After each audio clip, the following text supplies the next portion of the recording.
ఈరోజు ఈ వీడియోలో రీసెంట్‌గా వేరే కమ్యూనిటీ వాళ్ళు ఒక వీడియోనైతే షేర్ చేశారు. అంటే ఎవరైతే హెచ్-1బీ మీద ఉన్నారో వాళ్ళ యొక్క I-797 ఎక్స్‌పైరీ అయిపోయింది. ఆ తర్వాత ఎక్స్‌టెన్షన్‌కెళ్ళాము. ఎక్స్‌టెన్షన్‌కెళ్ళిన తర్వాత మనకి డాక్యుమెంట్ ఇస్తారు కదా! అది కూడా వాళ్ళ దగ్గర ఉంది. అయినా కూడా ఐసీ వాళ్ళొచ్చేసి వాళ్ళని తీసుకొని వెళ్లారు అని చెప్పేసి వేరే కమ్యూనిటీ వాళ్ళు. ఇదైతే అఫీషియల్ న్యూస్ అయితే కాదు. Unofficial news. వాళ్ళు కూడా ఎక్కడో సోషల్ మీడియాలో చూసాము అని చెప్పేసి అయితే చెప్పారు. సో, దానిని బేస్ చేసుకొని సరే కొంతమందికి అవేర్‌నెస్ ఉంటది కదా! అని జెప్పేసి రే అనేసి నేను గూడా అది మీతో అయితే షేర్ చేస్తున్నా. సో, ఇంకెవరైనా కొత్తగా మన ఛానెల్‌ని చూస్తున్నట్లయితే తప్పకుండా సబ్స్క్రైబ్ చేసుకోండి. వీడియోకైతే లైక్ చేయండి. ఎవరికైనా యూజ్ అవుతదనుకుంటే షేర్ చేయండి.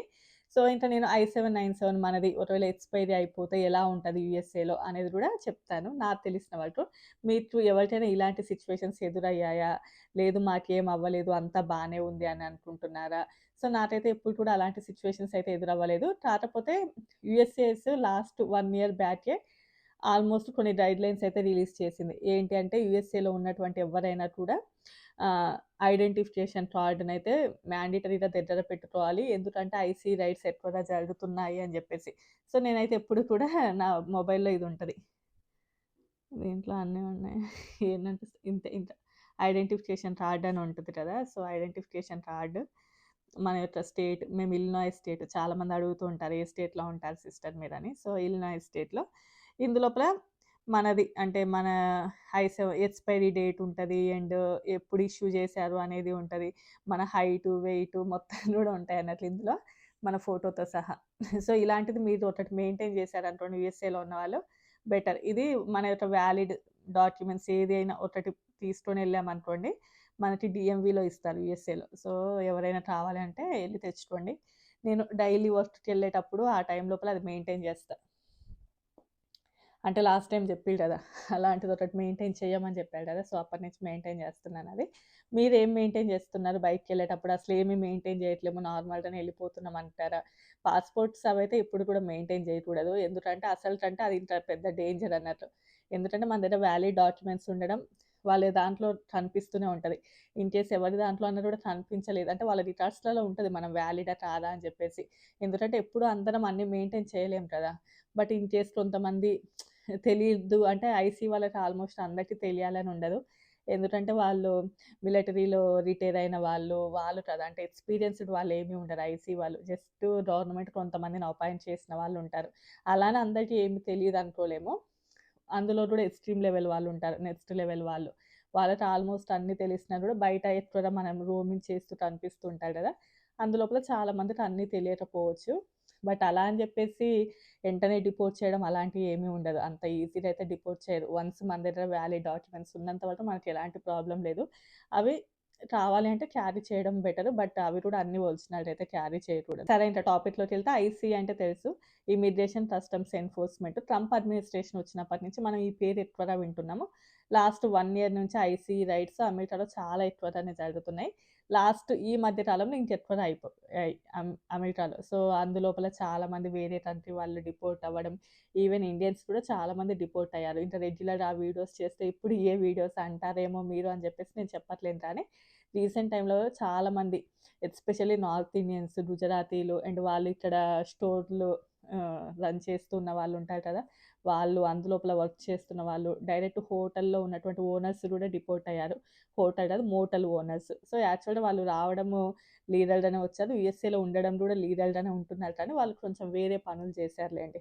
కొంచెం ఇంక నేనవి చెప్పలేను. సమ్ ఎక్స్‌ట్రా యాక్టివిటీస్ చేయడం వలన అందులో దొరికేసి వాళ్ళు డిపోర్ట్ అవ్వడము అండ్ అలా కొంతమంది వేరే చాలామంది డిపోర్ట్ అవుతూనే ఉన్నారు. సో, ఎస్పెషల్లీ వీళ్ళేంటి అంటే డాక్యుమెంటెడ్ పీపుల్‌నైతే అస్సలే టార్గెట్ చేయరు. ఓన్లీ కూడా ఎవరైతే ఇల్లీగల్‌గా యూఎస్ఏలోకి వచ్చుంటారో అంటే గోడలు దూకి అలా వచ్చుంటారు కదా! వాళ్ళు అండ్ ఎప్పటినుంచో కొన్ని సంవత్సరాల క్రితం వచ్చేసి అంటే లాస్ట్ అడ్మినిస్ట్రేషన్ ఉన్న టైం లోపల ఎక్కువ మంది ఇల్లీగల్ ఇమిగ్రెంట్స్ యూఎస్ఏలోకి వచ్చారనేసి డేటా ఉంది. దానిని బేస్ చేసుకొని ఎక్కువగా వాళ్ళని చూడడం కోసం వస్తది ఆ టీము. బట్ మధ్య మధ్యలో ఎవరైనా కొంచెం సస్పీషియస్‌గా అనిపించినా లేకపోతే కొంచెము వీళ్ళని ర్యాండమ్‌గా ఏదైనా చెక్ చేస్తున్న టైం లోపల మన వీసా హోల్డర్స్‌ని కూడా చెక్ చేసేటటువంటి రైట్స్ అయితే ఉంటాయి వాళ్ళకి. సో, అందులోపల ఎదురైనటువంటి ఒక సిట్యుయేషన్. ఒకతను హెచ్-1బీ వీసా మీద ఉంటున్నారు. I-797 ఎక్స్‌పైరీ అయిపోయింది. యాక్చువల్‌గా I-797 ఎక్స్‌పైరీ అయిపోయిన తర్వాత మనం అంటే మన వీసా ఎక్స్‌పైరీ అయిన తర్వాత మనం నార్మల్ ఎక్స్‌టెన్షన్‌కి అప్లై చేస్తాం. అప్పుడు మనకు ఒక డాక్యుమెంట్ వస్తది. సో, ఆ డాక్యుమెంట్‌ని బేస్ చేసుకొని ఏంటంటే యూఎస్ఏలో 240 డేస్ వరకు ఉండొచ్చు. అంత లోపే అంటే ఆ 240 డేస్‌లోనే మనకి వీసా రిజెక్ట్ అయిందా? లేకపోతే మనది ఎక్స్‌టెన్షన్ అయిందా? అని చెప్పేసి తెలుస్తది. ఇన్ కేస్ మనది రిజెక్ట్ అయింది అనుకోండి. వితిన్ 15 డేస్‌లలో మనం యూఎస్ఏని వదిలేసి ఎళ్ళాల్సింది ఉంటది. ఇన్ కేస్ రిజెక్ట్ అవ్వకపోతే నార్మల్‌గా ఇంకా మనం యూఎస్ఏలో ఉండిపోతాం. మన వర్క్ మనం చేసుకుంటూ ఉంటాం. యాక్చువల్‌గా ఆ 240 డేస్ అనేది మన ఎక్స్‌పైరీ డేట్ నుంచి కాలిక్యులేట్ అవుతది. చాలామంది ఏమనుకుంటారు అంటే మనము యూఎస్‌సిఎస్‌టి సబ్మిట్ చేస్తాం గదా! ఆ డేట్ నుంచి 240 డేస్ కాలిక్యులేట్ అవుతాయేమో అనుకుంటారు. సో, అలా ఉండదు. మన ఎక్స్‌పైరీ డేట్ నుంచే ఆ 240 డేస్ అనేవి కాలిక్యులేట్ అవుతాయి. సరే ఇంకా ఇక్కడైతే వాళ్ళు పార్కింగ్ దగ్గర ఉన్నప్పుడు ఒక ఐసీ వాళ్ళొచ్చేసి అడిగారంట. మీ యొక్క డాక్యుమెంట్స్ చూపించండి అంటే, వాళ్ళు చూపించిన తర్వాత మీది ఆల్రెడీ ఎక్స్‌పైరీ అయిపోయిందని చెప్పేసి అంటే, లేదు మాకిట్లా ఉంటది. మేము 240 డేస్ ఉండొచ్చు అని జెప్పేసి ఆ డాక్యుమెంట్ అదే మనకి యూఎస్‌సిఎస్ నుంచి వస్తది గదా! ఆ డాక్యుమెంట్ చూపించినా కూడా వాళ్ళు లేదు అని నమ్మకుండా డిటెన్షన్ సెంటర్‌కి తీసుకొని వెళ్లారంట. అంటే ఐసీ వాళ్ళకి చాలా వరకు అందరికి అన్నీ తెలిసుండవు కాబట్టి, అతను ఆ తర్వాత నెక్స్ట్ వేరే అతను ఉంటారు కదా! అంటే ఎక్స్‌ట్రీమ్ వాళ్ళు నెక్స్ట్ లెవెల్ వాళ్ళు ఉండేసి వాళ్ళు ఒక 2, 3 అవర్స్ మొత్తం ప్రాసెస్ అంతా చేశారంట. అంటే మొత్తం రీసెర్చ్ చేస్తే అవును వీళ్ళు ఉండొచ్చు. ఇతను వ్యాలిడ్‌గానే యూఎస్ఏలో ఉన్నాడు అని జెప్పేసి అతనైతే రిలీజ్ చేశారంట. సో, ఇది ఆల్‌మోస్ట్ ఒక 5-6 మంత్స్ ఏమో అతను బాగా టెన్షన్ పడ్డాడు అని జెప్పేసి వాళ్ళు షేర్ జేశారు.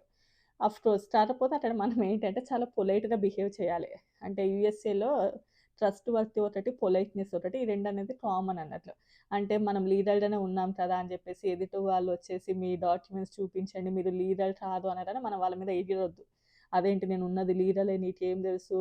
నీకేం తెలవదు అది ఇది అలాంటివి అనకూడదన్నట్టు. చాలా వరకు పొలైట్‌గా ఉండాలి. అప్పుడేంటంటే ఒక ఇష్యూ అనేది సాల్వ్ అవుతది. ఏం జరిగిందనేది మనకు తెలియకపోయినా కూడా జస్ట్ వాళ్ళొచ్చేసి డాక్యుమెంట్స్ అడిగారు. ఇతని దగ్గర ఉన్నా కూడా వాళ్ళేంటంటే వాళ్ళకి తెలియకపోవడంతోటి అంటే ఇలా ఉండొచ్చు యూఎస్ఏలో అని తెలియకపోవడంతోటి ఇతను ఇల్లీగల్‌గా ఉంటున్నారు అని జెప్పేసి ఇతన్ని తీసుకెళ్లారు అని చెప్పి. అలా అని తీసుకెళ్ళినంత మాత్రాన వెంటనే డిపోర్ట్ అయితే ఏమి చేయరు. దానికింత అంత ఈజీ ప్రాసెస్ అయితే ఉండదు వెళ్ళిపోవడానికి. ఆ తర్వాత వాళ్ళు చెక్ చేయడం ఉంటది. ఆ తర్వాత మన డాక్యుమెంట్స్ వెరిఫికేషన్స్ అన్నీ ఉంటాయి గానీ, తప్పకుండా మెంటల్‌గా అనేది స్ట్రెస్ అవుతాం అన్నట్లు. ఎందుకంటే ఆల్‌మోస్ట్ మనల్ని బయట ఎవరైనా కనిపించి మీ ఐడీ చూపించండి అంటేనే చాలా స్ట్రెస్‌గా ఫీల్ అవుతాం. అలాంటిది డిటెన్షన్ సెంటర్ వరకెళ్లారు అంటే కంప్లీట్‌గా వాళ్ళు మెంటల్‌గా స్ట్రెస్ అయ్యి ఉంటారు. సో, ఆ విషయాన్ని వాళ్ళు షేర్ చేశారు. సో, ఇంకా మీకెప్పుడైనా ఇలాంటివి ఎదురయ్యాయా? I don't know. నాకైతే ఇక్కడ ఎప్పుడు గూడా ఐడీ కార్డ్ చూయించండి కూడా అని అడగలేదు. ఇలాంటి ఇన్సిడెంట్ ఎదురవ్వలేదు గానీ, డీఎంవీలో ఇన్సిడెంట్ ఎదురైంది. మాకు కాదు, మన ఇండియన్స్‌కే. వాళ్ళేంటి అంటే వాళ్ళ యొక్క వీసా ఎక్స్‌పైరీ అయిపోయింది. యూఎస్‌సిఎస్‌కి సబ్మిట్ చేశారు. వాళ్ళ దగ్గర డాక్యుమెంట్ ఉంది. అంతా ప్రాపర్‌గానే ఉన్నారు. వాళ్ళేంటి అంటే సో, దానిని బేస్ చేసుకొని డ్రైవింగ్ లైసెన్స్‌కెళ్లారు. ఫస్ట్ మన డ్రైవింగ్ లైసెన్స్ 5797 బేస్ చేసుకొని ఉంటది కదా! అది ఎక్స్‌పైరీ అయిపోయిందని చెప్పేసి డ్రైవింగ్ లైసెన్స్ కోసం వెళ్తే, లేదు మేమివ్వము అనన్నారు. వాళ్ళు చాలా వరకు షాక్ అయ్యారు.